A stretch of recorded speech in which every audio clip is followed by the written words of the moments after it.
I want you to close your eyes for a moment. Think back to a time when you almost did something. Maybe it was a business idea you had 10 years ago that someone else built into a $1 billion company. Maybe it was a person you wanted to tell "I love you" to, but you hesitated, and the moment passed, and so did they. Maybe it was a dream you set aside because someone told you it was unrealistic, and you believed them. You can open your eyes now. I don't know what came up for you, but I can almost guarantee it wasn't a memory of failure. It wasn't the time you tried and stumbled. It was the time you never tried at all. That's the thing nobody talks about enough. We spend so much of our lives afraid of failure, afraid to look foolish, afraid to lose, afraid to fall short, that we build entire prisons around ourselves and then act confused about why we don't feel free. But here is the truth that I want to plant in your mind today. A truth that has been confirmed by psychologists, philosophers, and every single person who has lived long enough to look back. Regret hurts more than failure ever will. Failure stings. Failure is embarrassing. Failure is uncomfortable and loud and public sometimes. But regret is quiet and patient and permanent. Failure says, "That didn't work." Regret says, "You never even tried." And the difference between those two voices is the difference between a lesson and a life sentence. The science of regret. Let's start with what the research actually tells us, because this isn't just philosophy. This is psychology. This is human neuroscience. Psychologist Daniel Kahneman, the Nobel Prize-winning researcher, spent decades studying how humans make decisions and how they look back on those decisions. And one of the most consistent findings in his work is something called the asymmetry of regret. We feel the pain of inaction far more deeply than the pain of action gone wrong. When we try something and fail, our brains immediately begin what psychologists call a counterfactual process. We say, "Okay, that didn't work. What can I do differently?" We process failure as information. Failure has a beginning, a middle, and an end. It is a closed chapter. But regret from inaction? That chapter stays open forever. Because the question isn't, "What could I have done differently?" The question is, "What might have happened?" And that question has no ceiling. Your imagination can keep expanding it. The life you might have lived, the person you might have become, the doors that might have opened, endlessly, for the rest of your life. Researcher Abigail Stewart at the University of Michigan studied regret across age groups and found something striking. The older people became, the more their regrets shifted from actions to inactions. Young people often regret the things they did. Older people overwhelmingly regret the things they didn't do. A study published in the Journal of Personality and Social Psychology surveyed people about their deepest regrets. The top regret categories were education, career, romance, parenting, self-improvement, and leisure. And in nearly every single category, people's most painful regrets were about chances not taken, degrees not pursued, relationships not fought for, passions not followed. The researchers concluded that inaction regrets tend to be more intense because we can imagine a better outcome indefinitely. When you fail, reality sets in and anchors your expectations. But when you never try, there is nothing to anchor your imagination to. You can dream and torture yourself forever. So when you're standing at the edge of something that scares you and you're trying to decide whether the risk of failure is worth it, remember this: the pain of failing is finite. The pain of never trying can last a lifetime. Failure is a teacher. Regret is a thief. I want to reframe how you think about failure, because I believe most of us have been taught to fear the wrong thing. Failure is a teacher. It is perhaps the most honest, most effective teacher in the universe. It doesn't flatter you. It doesn't give you participation trophies. It looks you in the eye and tells you exactly where you fell short, and then it says, "Now you know, go again." Think about every inventor, every artist, every athlete, every entrepreneur who ever changed the world. Their stories are not stories of untouched genius sailing smoothly to the top. They are stories of relentless, often humiliating failure, followed by stubborn refusal to quit. Thomas Edison famously failed thousands of times before he created a working light bulb. When a reporter asked him how it felt to fail so many times, he said, "I didn't fail. I found 10,000 ways that didn't work. That is not just a clever answer. That is a fundamental reorientation of what failure means. Edison didn't experience those setbacks as rejection. He experienced them as data.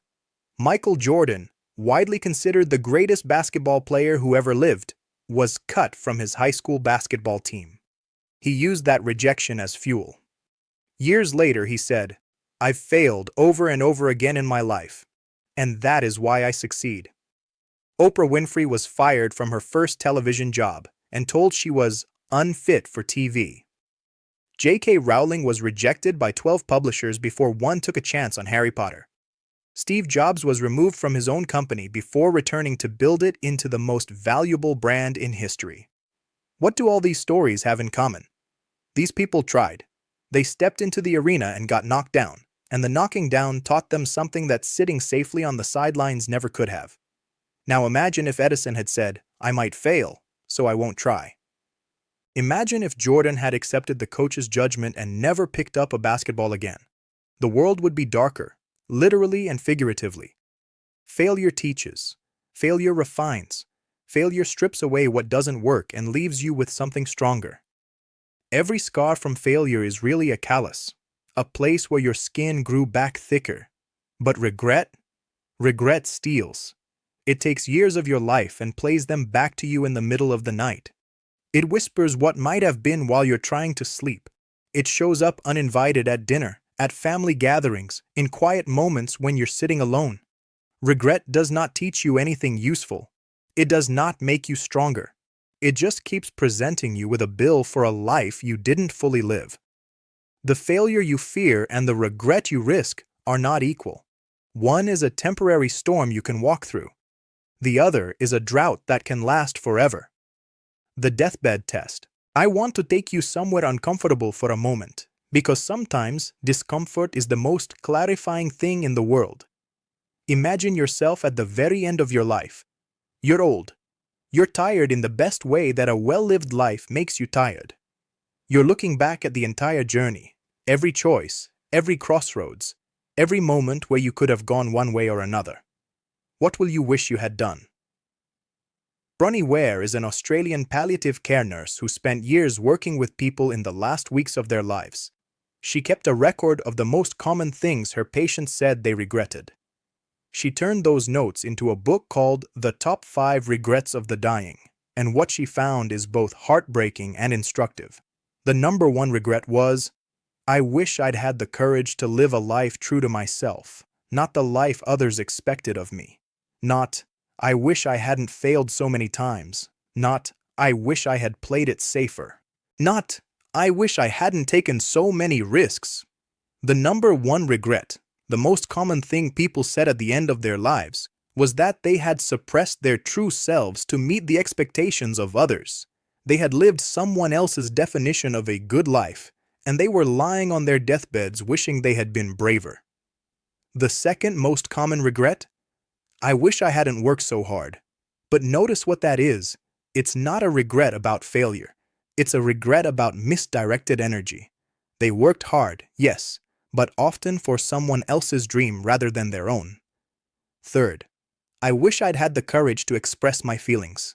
Again, courage, action, honesty, the things they didn't do. These aren't theoretical statistics. These are real human beings, at the end of real lives, telling us what they wish they had done differently. And almost universally, they wish they had done more, risked more, loved more boldly, chased their dreams more fiercely. Nobody lying on their deathbed says, "I'm so glad I played it safe." Nobody says, "I'm relieved I never risked anything." Nobody says, "I'm grateful I let my fears make my decisions for me." The deathbed test is clarifying because it removes all the noise. It strips away what other people think, what society expects, what the critics might say.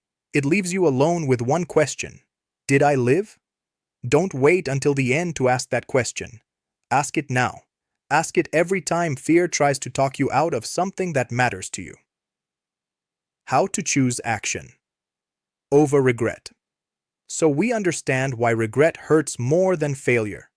Now let's talk about how to actually choose action, because knowing something intellectually and living it out are two very different things. First, redefine what failure means to you. Most of us inherited a definition of failure from school, from our parents, from a culture that rewards outcomes and ignores effort. In that definition, failure means you are not good enough. It is a verdict on your worth. That definition is wrong, and it is crippling you. Redefine failure as information. Every time something doesn't work, you have learned something. You have narrowed down what doesn't work, which means you are closer to what does. Failure is not the opposite of success. It is part of the path to success. Second, get comfortable with being uncomfortable. Discomfort is not a signal to stop. It is a signal that you are growing. Your comfort zone is defined by what you've already done, what you already know, who you've already been. Everything worth becoming is on the other side of that zone.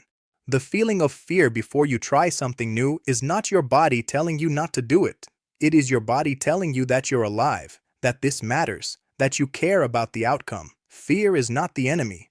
Obedience to fear is the enemy. Third, use the 10-10-10 rule. When you're facing a decision and fear is making you want to hold back, ask yourself 3 questions. How will I feel about this choice in 10 minutes? How will I feel about it in 10 months? How will I feel about it in 10 years? This exercise is powerful because it reveals the asymmetry between short-term discomfort and long-term meaning. The embarrassment of trying and failing fades in 10 months. The regret of never trying can still hurt in 10 years. Fourth, take imperfect action. One of the biggest reasons we don't try is that we're waiting for perfect conditions. We're waiting to feel ready. We're waiting for the right time. We're waiting until we have more money, more knowledge, more confidence, more certainty. The right time is almost never now, and it is almost always too late by the time you decide conditions are perfect. You do not need to be fully prepared.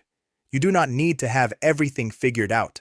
You need to take one imperfect step in the direction of what matters to you, and then another, and then another. Momentum is built from motion, not from planning. Done is better than perfect. Tried and stumbled is better than never tried at all. Fifth, separate the person from the attempt. You are not your failures. The painting that didn't sell does not define your worth as an artist. The business that closed does not define your worth as an entrepreneur. The relationship that ended does not define your capacity for love. When you separate your identity from your outcomes, failure loses its power to stop you. You can try again, not because you've proven you'll succeed, but because your value as a human being was never dependent on succeeding in the first place. Closing. The life unlived versus the life attempted. I want to leave you with one final image. Imagine 2 people at the end of their lives. The first person tried many things. They launched a business that failed. They made a bold career change that took years to pay off. They told someone they loved them and got their heart broken. They moved to a new city, struggled, and eventually found their footing. They had seasons of embarrassment, seasons of doubt, seasons of visible, public failure. But they also had seasons of unexpected triumph. They learned things about themselves that no classroom could have taught them. They built resilience that only struggle can forge. They have stories, real stories, not safe ones. And at the end, they look back at a life that was fully lived. Not perfect, not painless, but full. The second person was careful. They stayed within the lines. They chose the safe job over the risky dream. They swallowed the words they were afraid to say. They filed away their ideas and kept meaning to act on them. They avoided the embarrassment of failure so successfully that they also avoided the electricity of truly trying. At the end, they are comfortable perhaps, but there is a hollow ache, the ghost of all the unlived chapters, the paths not taken, the versions of themselves they never became. Which person would you rather be? Because here's the truth. The first person suffered more in the short term. They felt more pain in the moment. But their suffering meant something. It carried them somewhere. It was the price of admission to a life of depth and aliveness. The second person avoided the sharp pain of failure, but they carried the dull, relentless ache of regret. And unlike failure, regret doesn't resolve. It compounds. You are alive right now, which means it is not too late. Whatever you've been putting off, whatever dream you've been negotiating with, whatever conversation you've been avoiding, you still have time. Not infinite time, not tomorrow guaranteed, but now, this moment, this opportunity. The question is not whether you will feel fear. You will. The question is whether you will let that fear write your story. Failure is survivable. Failure is temporary. Failure, at worst, teaches you something and moves on. But regret? Regret has no expiration date. So try. Stumble if you must. Fall publicly if you have to. But try. Because 20 years from now, you won't be lying awake thinking about the times you fell down. You'll be lying awake thinking about the times you never got up to begin. Don't let that be you.